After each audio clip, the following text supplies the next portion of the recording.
So Nitika, thank you so much for joining us today on Spilling Chai, and so excited to have you spill the tea with us. I have so many amazing questions. No, I have so many amazing questions. I have so many questions to ask you about your amazing career and work. So, as you know, 133 million people have been diagnosed as having a chronic condition in the United States. And after nearly 30 years of dealing with your own health, it became clear to you that those living with chronic illnesses deserve to be talked about, marketed to, and included in major media campaigns. From your magazine to Chronicon, which you launched in 2019, tell me how you took your illness and created a thriving business. Well, thank you for that beautiful introduction. Your questions are amazing. So let's just say you're amazing questions. And it's great to be here with you. So thank you. Thank you for having me. Let's see. I mean, for me, it was always a matter of, I had done content creation. I had done media. I had done stuff like I had my own talk show on ZTV. I had done stuff on QVC and beauty. Like beauty had always been a huge part of what I had talked about, and self-love. And I think after a while, after doing that for about 8-9 years, I had some success with it and I had really enjoyed it for sure. But I felt like it was missing this like deeper connection that I was looking for, and going really to like the thing I was meant to do. And yeah, it took me a few years, honestly, to kind of chip away at stuff and figure out like, what is this thing that I'm searching for? Like there's something else out there. There's something else I'm supposed to be talking about, but I really didn't know what it was meant to be. And a lot of that is because we don't talk about chronic illness a lot. And now it's like people know what immunocompromised is, but I've been immunocompromised for like 20 years. No one knew what the heck that was, you know? And so it was a lot of that. There was also a lot of resistance for me initially around, not wanting to over-identify with my conditions. And I still don't. And that's a lot of what we do at Chronicon, my company, is like, we have all these conditions, but we're so much more than that. And we have so much more to offer and to talk about and all those things. So I think, it was a journey. It was really a journey of all of those different types of, all those different points of the process. And then, after a while, I just kind of realized that, as you said, we talk about that number all the time, the 133 million Americans. And I kind of had this moment where I was like, wait a second, I feel like no one is talking about this. Like maybe I feel so alone in chronic illness journey. Like maybe I am the only one. And then I kind of realized that no, that couldn't be further from the truth, And when I found out that number, and again, that number was given to us by the, National Health Council in 2019. And so we're almost at 2023 now, depending on when you're listening to this, it might already be 2023. So, and we've had a whole global pandemic since then, right? And so that number, I'm sure, has grown an extraordinary amount, unfortunately. And so we aren't a niche market. And I think it's really been a disservice that we've been treated like one, and we continue to be treated like one when it could not be further from the truth. I mean, hallelujah, hallelujah, and amen to that. I speak so much about in my work about chronic illnesses, chronic conditions. And as you know, women make up such a large percentage of people living with chronic illness and chronic pain that so often come with invisible symptoms. There's actually an entire chapter on it in my book. How hard was it in your medical journey just to be believed, especially as a woman of color? Yeah, it's really interesting because that has been a huge part of my journey, but I didn't even realize that it was a part of my journey until much later, I think, because especially as women of color, as you said, like we're often just taught to like deal with things, or like we are being hysterical, or I'm being too emotional or dramatic or sensitive, or insert whatever word here. And for me, for one, I didn't have an invisible illness. So now you could say my conditions are invisible because I'm in remission with my psoriasis, and my psoriatic arthritis is not as debilitating as it was before. But when I had psoriasis, I had it from the tip of my foot to the tip of my head. And I had it that way for about 17 years of my life, starting from 10 to about 26, 27. I saw that picture on your website. So you're right. It wasn't all Yeah. invisible for you. Oh my gosh. Okay. For 17 years, I didn't know that. Wow. Okay. Yeah, for 17 years. And then like after that, I had about a good 10 years that it was sort of on and off still because I was trying different medications, I was trying different treatments, but I was more in remission for sure after that 26, 27. And yeah, and so it wasn't invisible. But the thing that was really tricky when you talk about this part is that people would often say it's just a skin condition, so they would sort of diminish my experience because it's just the skin. Now we know psoriasis, and we knew this back then, but we didn't know what it meant, is an autoimmune disease. And so if your immune system is having this type of response and this reaction, there is a lot going on with your body, right? And so we just didn't know that. I didn't know it. My parents didn't know it either. I'm first generation. My parents are from India. It's like they were doing the best, and God bless them. I would not be anywhere where I am today without them. I mean, both of them, in different ways.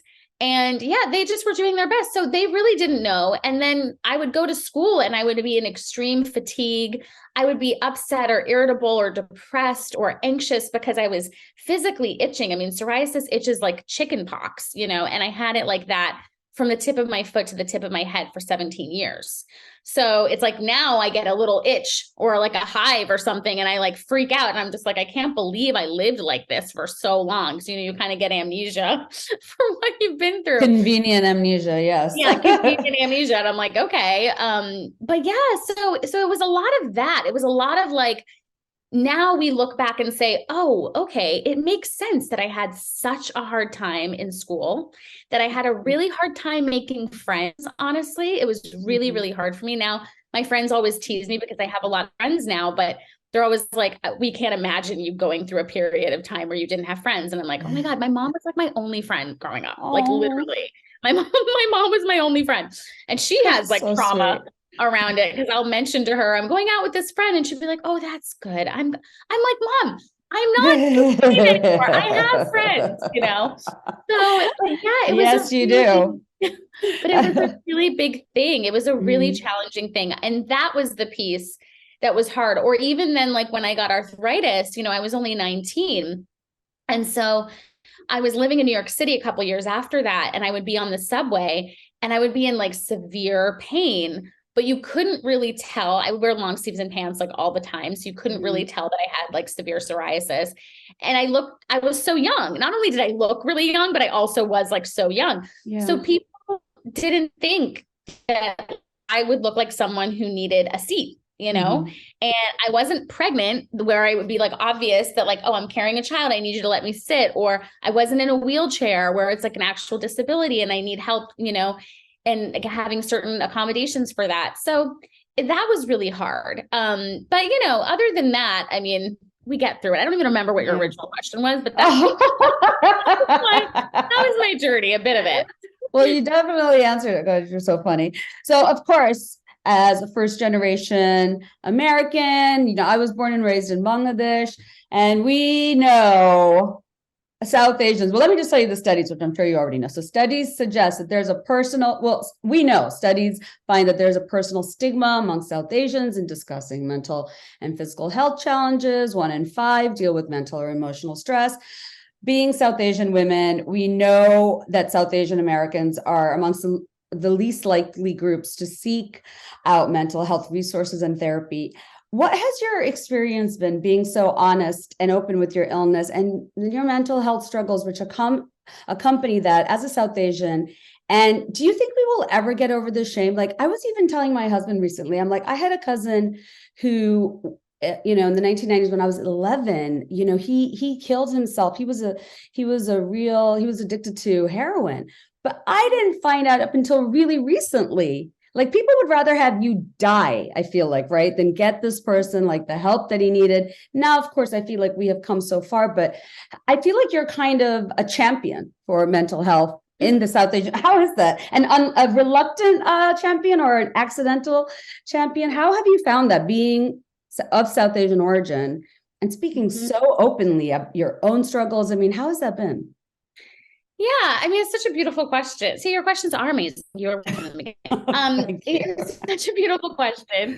And I'm so sorry to hear about your cousin. And I feel like that is whether it, ends in death or, suicide, or it ends in just being ostracized and having like carrying shame in such intense ways. Like there's just so many different ways that those stories can unfold. And so, I mean, to answer your question about being a champion, I always I'm reluctant to like own that I am like the voice of anything, because I just feel like I'm bumbling along right with everybody. And I'm just like, guys, I'm going through so many things.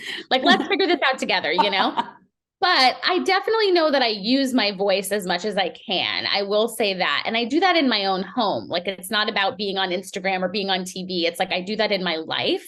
Awesome. And so I think what I would say about that is that it's not easy. And I get a lot of DMs, especially from South Asian girls, women that will say to me, like, how do you deal with it? How do you deal with it? Like speaking up and saying what you feel, and then like the backlash and the shame and then this and that. Guys, I go through it too. It's not like I'm speaking up and everyone's like, oh, Nitika, she's so smart. I mean, are you kidding me? Like, no, not for a millisecond. Everyone's like, there she goes again with her, like, hey, like, what does she have to always talk about? Yes. So much nonsense. Like, oh God, she's always bringing something up. She's always talking about something. And I'm like, yeah, guys, I am, because I'm here to break generational trauma, and it's not easy.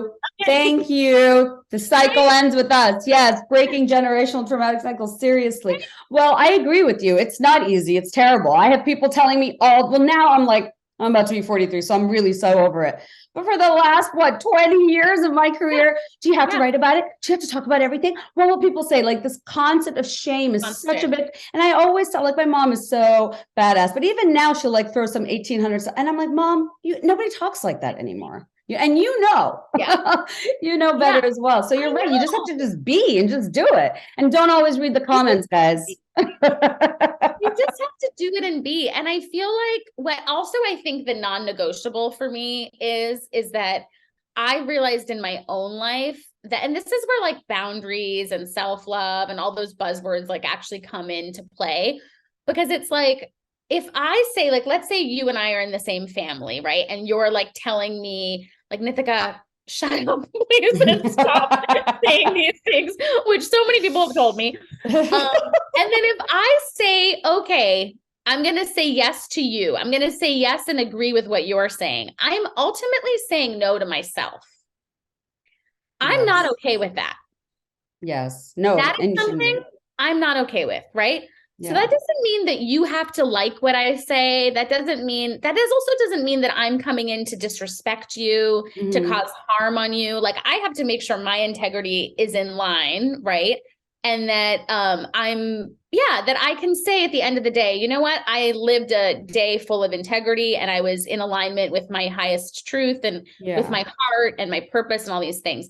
But aside from that, if you just want to like control me and tell me that I shouldn't say things because there'll be shame, or because even like the evil eye, like nazar nahi aaye, like don't get me. And I'm like, listen, guys, we've had enough nazar in so many ways, and we've been trying to avoid it for so long. Like, let's just get it out in the open, So and I mean, I know this is kind of silly, but I tell my parents this all the time. When they get upset that I'm like challenging them on something, I'm like, guys, their feelings. We're feeling things. Great. That's great. No one's going to die from a feeling. We're going to be fine. Okay. That's a quote. And they're just like, okay, Nitika, like, you so much. But I do, because I feel like my life depends on it. And I actually feel like their life depends on it too. But they haven't been, programmed to believe that. So it's a little bit different. But yeah, I feel like our lives depend on it. So I'm like, okay, if I have to like take the blame, it's fine. It's fine. Seriously. Also, the older you get, the number of fucks you have to give really do dwindle. It's true. I know. I'm 41 now. So I know I'm 41 now, and I feel the same. I definitely feel probably when I was like turning 38, I was just a couple of my good friends turned 38 this past few months. And I told them, I was like, I feel like something turned when I turned 38. It's your Right? mid-30s. I feel like it happens. Like you're so much, I feel like you know so much, you're so much wiser that you're like, Mhm. no, I don't care. And when you believe, like you said, when you know what your higher truth Yeah. is, or as long as you are being real with yourself, Yeah. really, we can move forward. Yeah. So this is kind of like my first question, but going back a little bit, so many people have a passion and a purpose, but not everyone can translate it into a successful business model and have it work. So you are really a Mhm. businesswoman. You're an entrepreneur, as a digital wellness entrepreneur. What's your advice to women who want to be Nitika Chopra? What would you say to them?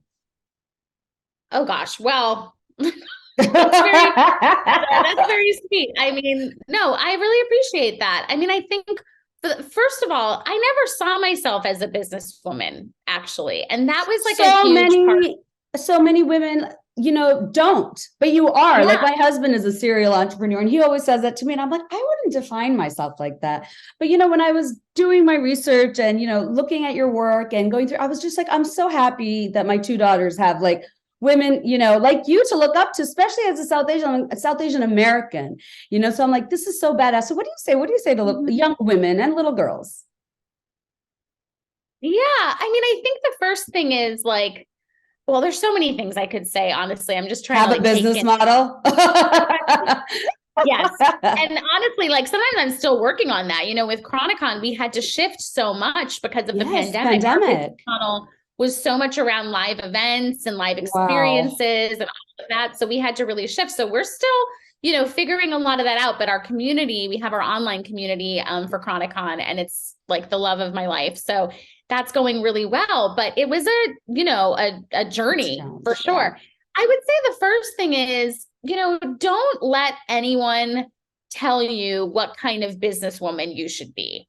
And I think that's like kind of the blanket umbrella thing, right? And honestly, I have to remind myself of this too, because it can be so easy to look at stuff and say, oh, wait, so she got that and like she's doing it this way. Oh God, like maybe I'm supposed to do it that way. If I told you how many times a day, sometimes when I'm really in it, or a week or a month that I do that, I'm really working on that, because I feel like the thing that has gotten me to where I am is doing it my way. Is saying, Yes.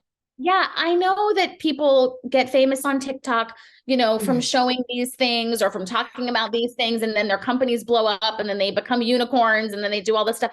Sure, I know that. And I also know that doesn't feel right to me, Yes. so I'm not doing it. And maybe I'll be where they are in 10 years instead of in 10 months. I don't know, but I'm doing it my My way. way. And at the end of the day, I can say, okay, I'm really proud of that, and it also, I think, from what I've seen, it creates a depth and a genuine, like just something that's very genuine when you do it that way. Authenticity. Yes. Authenticity. Yes, People can tell. authenticity. You can tell when For you're not real sure. with yourself, and people can tell too. Others can tell too. Exactly. Seriously. It is so hard. It's so hard not to compare yourself, but you're right. Everybody has their own path. It's not gonna, Yeah. I think when we were growing up, it was like, what is she doing? Because you felt like, you feel like there's supposed to be a clear road to your career or success, but no, it's not, guys. It looks like this. Sometimes it just goes off the rail. But yes, being real to yourself. So my last question is, what are you working on now? What are your upcoming projects and anything you want to spill the tea on? Yes, well, we have our next in-person Chronicon happening on May Ooh. 19th in Brooklyn, in New York. And I'm so excited about it. It's been a journey to get through the pandemic and say, like, Yes. I mean, we're still in the middle of a pandemic, but, get to this point in the pandemic and say, okay, we're ready to take this step. We're ready to come together. We're ready to find ways to do it safely. So we're doing that in May in Brooklyn, and I could not be more thrilled. And that will be, the tickets will be on sale, and that will be shared in January of 2023.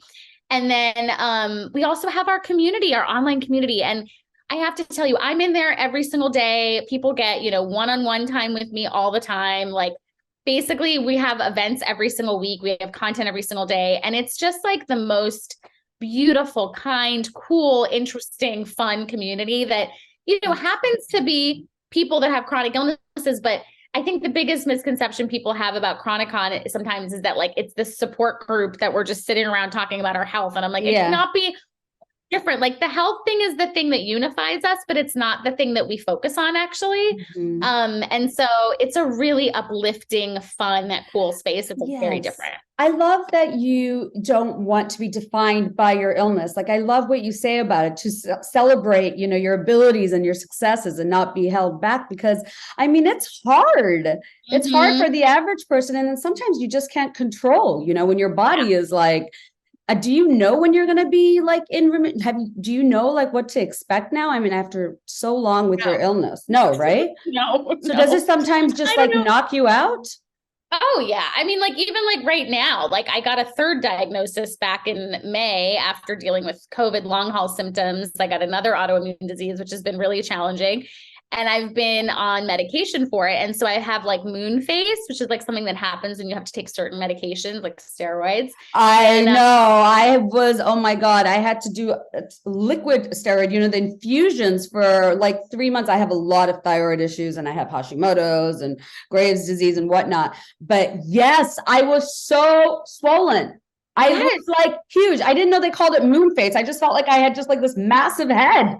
Oh yeah, it's moon face. How long did it take for it to go back to normal? Just asking for a friend. I feel like it took about, I don't know, maybe 2.5 months. But do you find that the steroid also, one of the side effects, makes you really hungry? Like I had an insatiable hunger, like a pregnancy hunger. Yeah, I couldn't handle it.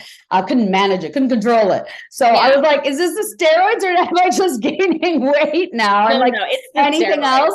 But it was, that's what my doctor said. But it was funny because it was making my eye go, it was working, it was effective, but the side effects, I was like, I'm glad my eye isn't as swollen, but the rest of me is.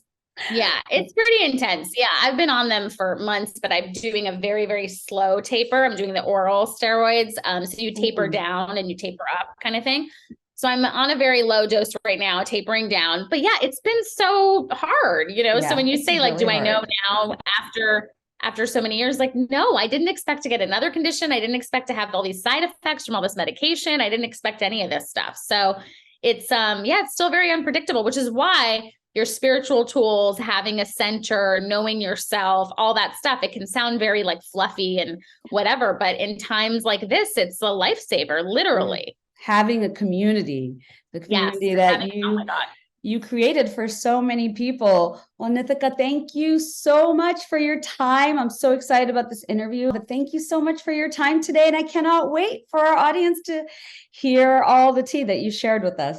But thank you so much. I will speak to you soon. Thank you, Nitika. Thank you for having me. Thank you. Thank you.